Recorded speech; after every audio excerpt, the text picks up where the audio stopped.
শুধু ফার্মের মুরগির দিকে যদি আপনি তাকান, আপনার মায়া হবে। যে মোরগ মুরগি চঞ্চল ছিল, দৌড়ে এদিক সেদিক যেত, সেগুলোকে এমনভাবে তৈরি করছে শুধুমাত্র মানুষের খাবারের প্রয়োজনে, যে তাড়াতাড়ি বড় হয়ে যাও, অল্প দিনের ভিতরে খাওয়ার উপযোগী হয়ে যাও। এটার জন্য জেনেটিক্যাল ইঞ্জিনিয়ারিং করে এটাকে এমন একটা পর্যায়ে নেওয়া হয়েছে যে এটা এখন আপনার ওই সবচাইতে দুর্বল, সবচাইতে আপনার অসুস্থ কোনো রুগ্ন কোনো মুরগির চাইতেও দুরবস্থার মধ্যে থাকে। আমরা যে সমস্ত খাবার খাচ্ছি, এই সমস্ত খাবারগুলো বেশিরভাগই জেনেটিক্যালি মডিফাইড, জেনেটিক্যাল ইঞ্জিনিয়ারিং করা। নানাভাবে একটা খাবারের জিন, একটা ফলের জিন আরেকটার মধ্যে দিয়ে জেনেটিক্যাল ইঞ্জিনিয়ারিং করে সেটা স্বাদ পরিবর্তন, সাইজের পরিবর্তন, কালারের পরিবর্তন, অনেক কিছু করা হচ্ছে।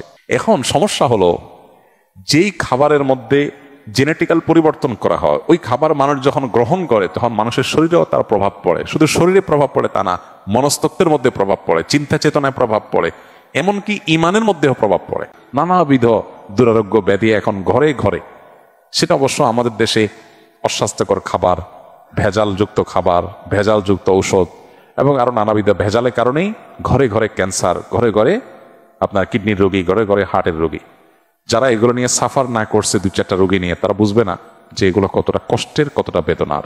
আপনি দেখবেন যে আসহাবে কাহফের ঘটনা বলতে গিয়ে আল্লাহ সুবহানাহু ওয়া তাআলা বলেছেন, তারা যখন গুহা থেকে অনেক বছর, বহুকাল পর তারা যখন আবার প্রাণ ফিরে পেয়েছেন, তাদের কাছে আগের যুগের কিছু কয়েন ছিল, সেগুলো নিয়ে একজনকে তারা বাজারে পাঠিয়েছেন। পাঠানোর সময় বলেছিলেন, ফালিয়ানজুর আইয়ুহা আজকা তাআমা, এই টাকা নিয়ে বাজারে গিয়ে দেখো কোন খাবারটা সবচেয়ে বেশি আজকা। এই আজকার মানে শুধু হালাল হওয়া নয়, কোনটা সবচেয়ে বেশি পবিত্র, ফ্রেশ, অরিজিনাল এবং উপযোগী মানুষের জন্য, সেটা খুঁজে বের করতে আনা হয়েছে। এই জন্য আমাদের বাচ্চাদেরকেও যথাসম্ভব এই খাবার দেওয়ার ক্ষেত্রে এই জিনিসগুলো আমাদের খেয়াল করা দরকার। মানুষ যত বেশি প্রাকৃতিক খাবার খাবে, যত বেশি নেচারের কাছাকাছি থাকবে, যত বেশি মানুষ অর্গানিক লাইফ লিড করবে, যত বেশি অরিজিনাল খাবার মানুষের শরীরে ঢুকবে, তত বেশি মানুষের চিন্তাধারার ভিতরে প্রাকৃতিক চিন্তা থাকবে। প্রাকৃতিক চিন্তা কি? প্রাকৃতিক চিন্তা হলো, আল্লাহ রাব্বুল আলামিন আমাদেরকে প্রত্যেককে মুসলিম করে তৈরি করেছেন। কুল্লু মৌলুদিন ইউলাদু আলাল ফিতরা, প্রত্যেক শিশুই জন্মগ্রহণ করে মুসলিম প্রকৃতি নিয়ে, ইমানদার এই প্রকৃতি নিয়েই সবাই জন্মগ্রহণ করে। কিন্তু আজকাল দেখবেন ছেলে মেয়েদের মধ্যে ব্যাপক পরিবর্তন। আগের ছেলে মেয়েরা মা বাবার প্রতি অনুগত ছিল, এখন 5 ওয়াক্ত নামাজ পড়েও বেয়াদবের মতো আচরণ করে। মা বাবার প্রতি তাদের আনুগত্য নাই, তাদের উদ্ভট আচরণ দেখা যায় পোলাপানের মধ্যে। এই যে পরিবর্তন, মানুষের চিন্তা চেতনার মধ্যে দিনদারিতা নেই, আখিরাতমুখিতা নেই, মানুষ চাইলেও যেন দিনের পথে আসতে পারছে না, কোন একটা জায়গায় যেন বড় ধরনের বাধা আছে। এগুলোর অনেক কারণের ভিতরে একটা কারণ এটাও যে আমরা যে সমস্ত খাবার গ্রহণ করছি, এই খাবারগুলোর মধ্যে কৃত্রিমতা আছে, ভেজাল আছে। আমরা শুধুমাত্র প্রসেসিং ফুড পাইলেই সেখানে গিলছি গোগ্রাসে, আমরা একটা বড় ফল পাচ্ছি, খুশি হয়ে যাচ্ছি। একটা ছোট ফলকে, যেটা প্রকৃতিগতভাবে একটা ছোট সাইজের হয়, ওইটাকে বড় করার জন্য বড় কোনো ফলের জিন এনে সেখানে দিয়ে জেনেটিক্যালি মডিফাইড করে ওইটাকে বড় করা হচ্ছে। আমরা তো খুশি হয়ে যাচ্ছি, অনেক বড় ফল খাচ্ছি, কিন্তু এই জিনগত পরিবর্তন যে ফুডের মধ্যে করা হয়েছে, ওটা যখন আমরা আমাদের শরীরে গ্রহণ করছি, তখন আমাদের শরীরের মধ্যেও সেটার পরিবর্তন ঘটছে, মনস্তত্ত্বের মধ্যে পরিবর্তন ঘটছে। মানুষের মধ্যে দেখেন বিকৃত চিন্তা আসছে।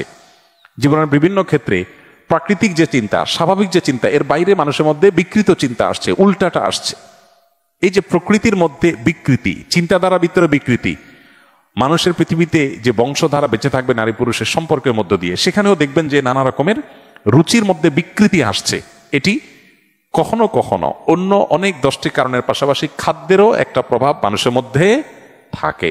এই কারণেই গ্রামের একটা ছেলে, সে তার শরীরে যতটা রোগ প্রতিরোধ ক্ষমতা থাকে, যতটা চঞ্চলতা থাকে, যতটা পরিশ্রমী হয়ে ওঠে, অনেক সময় শহরের ছেলেরা সেই তুলনায় পিছিয়ে থাকে। এখন করণীয় কি?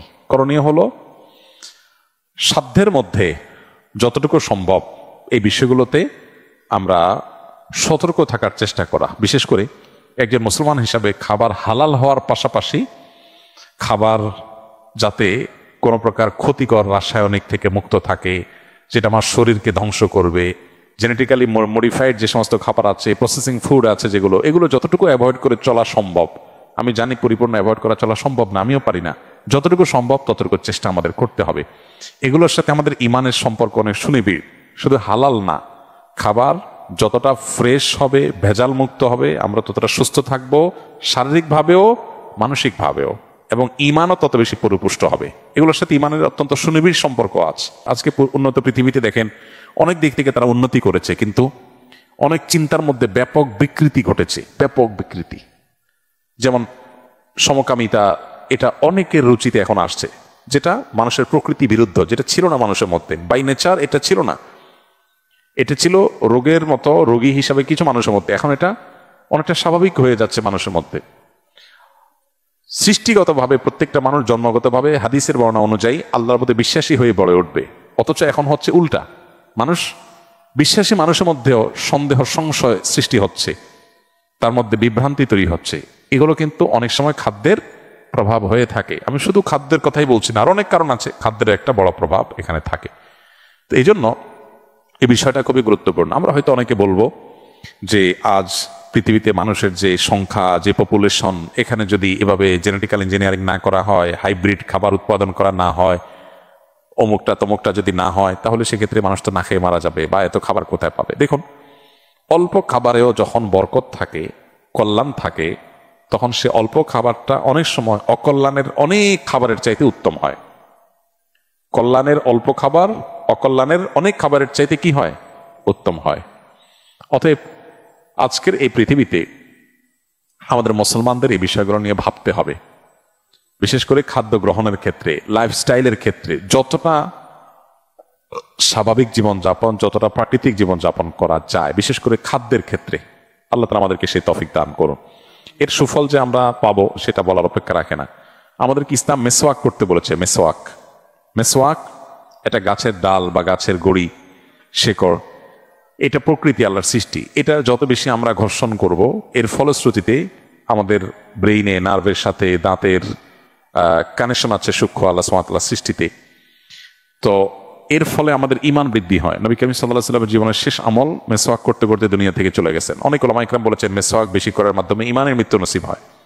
এর বিপরীতে আমরা নানাবিধ উপায়ে আমাদের দাঁত পরিষ্কার করতে পারি, সেগুলো নিষেধ না, শরীয়তে হারাম না, কিন্তু ভেতরগতভাবে আমাদেরকে যদি আমাদেরকে উপকার পৌঁছানোর ব্যাপারটা যদি আমরা খেয়াল করি বা চিন্তা করি, তাহলে দেখব যে মেসওয়াকের মধ্যে বিশেষ কিছু স্পেশাল উপকারিতা আছে, যেগুলো অন্য যে টুলগুলো আছে দাঁত পরিষ্কার সেগুলোতে নেই। আমি বলছি না যে অন্য কোনো মাধ্যম, ব্রাশ ইত্যাদি, পেস্ট ইত্যাদি, আপনার ফ্লোরাইড ইত্যাদি ব্যবহার করা যাবে না, সেটা হারাম হালালের কথা বলছি না। বলছি যে মানুষ যত বেশি প্রকৃতির কাছাকাছি থাকে, মানুষ ততটা প্রকৃতিগত চিন্তাধারা করতে পারে, এটা তার ভিতরে জাগ্রত হয়। আর যত বেশি নিজের এই প্রকৃতির মধ্যে পরিবর্তন সাধন করে মানুষ, তত বেশি মানুষ অসুস্থ, অস্বাভাবিক হয়। দেখুন, কলকারখানা হয়েছে, পৃথিবী উন্নত হয়েছে, আমরা অনেক খুশি, জীবনমান অনেক সুন্দর হয়েছে, আমাদের জীবনযাত্রা উন্নত হয়েছে, অনেক খুশি আমরা, সন্দেহ নেই। সেজন্য আল্লাহর কাছে শুকর আদায় করি, যারা এগুলো আমাদের জন্য সহজ করেছে তাদের কাছে আমরা কৃতজ্ঞ। কিন্তু সেই সাথে এটাও তো আমাদের স্বীকার করতে হবে যে কলকারখানার উন্নতির ফলশ্রুতিতে, শিল্প বিপ্লবের ফলে পরিবেশের মধ্যে ব্যাপকভাবে বিপর্যয় হয়েছে, এবং পরিবেশ কিভাবে ক্ষতিগ্রস্ত হচ্ছে আজকে গোটা পৃথিবীর মানুষ সবচেয়ে বেশি চিন্তিত যেটা নিয়ে, সেটা হলো পরিবেশ। বিশ্বের মোড়লদের সবচেয়ে বেশি বাজেট থাকে পরিবেশ রক্ষার জন্য। উন্নত দেশগুলোতে প্রত্যেকটা দেশে দেখবেন যে তারা পাগল পড়া শুধু পরিবেশ রক্ষার জন্য, কারণ পৃথিবীর পরিবেশ শেষ হয়ে যাচ্ছে, ধ্বংস হয়ে যাচ্ছে। তো অনেক জিনিস আছে বাহ্যিক দৃষ্টিকোণ থেকে অনেক উপকারী হলেও অন্তর্নিহিতভাবে আমাদেরকে অনেকভাবে ক্ষতিগ্রস্ত করে।